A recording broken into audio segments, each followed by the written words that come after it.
Hello everybody, it's Tech Tipster here today doing a review of the Minix Neo A2 Gyro remote. This is aimed as an Android HTPC remote control, but it also works under Windows, Mac and Linux. I personally use mine on the Windows platform to control and navigate Kodi, and my review will be based off that today.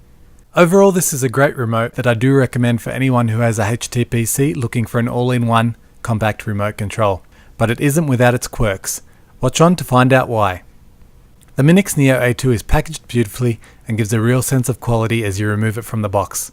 Other contents include a quick start guide and a receiver dongle, which fits nicely into one of the battery compartments so you don't lose it during transportation. It runs off two AA batteries, and these don't come with the unit, so make sure you pick up a couple if you don't have any lying around. In hand, it's quite large compared to a standard remote, but not overwhelmingly so.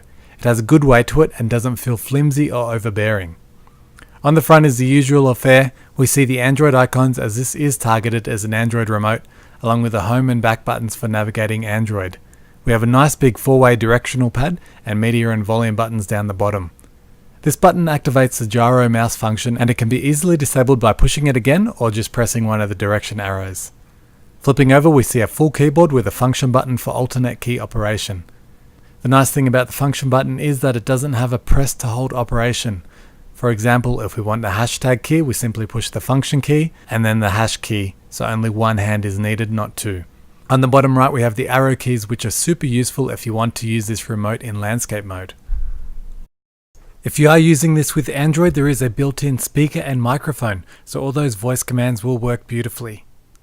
Before we test the A2, here's a bit of a background on my previous devices. I loved them all, but found they were either too big, clunky, and uncomfortable to use when lounging. Or they were lacking features like a keyboard, which is vital if you use Genesis or one channel a lot. So now you know why I wanted the A2, so let's see how it works in real life.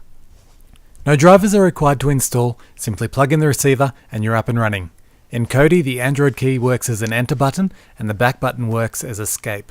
Some of the Android keys do not work out of the box in Windows, so you will have some missing functionality, but this didn't bother me too much. The keys all have a satisfying click, but one issue I did notice with the 4-way touchpad was that sometimes an uncomfortable amount of force was required or the press would be missed. You would hear the click, but nothing would happen unless you pushed harder. This was quite annoying, but it is only limited to the 4-way pad, and hopefully this will disappear with use as it loosens up. Some annoyances using this with Windows would be the lack of one of the front buttons mapped to backspace. Pressing the back button acts as escape, so it will take you back to the home screen rather than to your previous screen or menu. There is also no stop button, which may annoy some. I found I would reach around to the back and simply press X to stop the video, as that's the keyboard command in Kodi. These are minor annoyances and can be mitigated by some extra software on your PC, so don't let it turn you off. Using the mouse is great. Simply aim at the pointer and press the mouse button, and you have a gyro-controlled mouse in your hands. It's surprisingly easy to use, and it only falls down on really small, tight movements. This could probably be fixed by adjusting the sensitivity. Since I've had this, I've never had to pull out a proper mouse, and I'm able to complete all tasks on the computer I need just using this. Flipping it over, we come to my favorite part, the keyboard. We have almost all the keys we need, and I say almost because I couldn't find a backslash key, which switches Kodi from full screen to window mode. Navigating using the direction keys is awesome, and they never miss any strokes or require excessive force like the 4-way pad on the front. I find typing surprisingly quick and comfortable, and it never became frustrating using it. The buttons are a great size, well spaced, and easy to type on. Range also seemed to be pretty good, and I couldn't find anywhere in my room where I couldn't get a decent connection.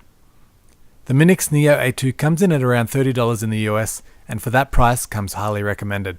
If you're looking for a compact remote that can act as a keyboard or a mouse in a pinch, this should be high on your consideration list. So there we have the Neo A2. Thanks for watching, and let me know your thoughts on media remotes in the comments below. If you did like this video, make sure to hit the like button and subscribe for more videos on my channel. See you guys next time.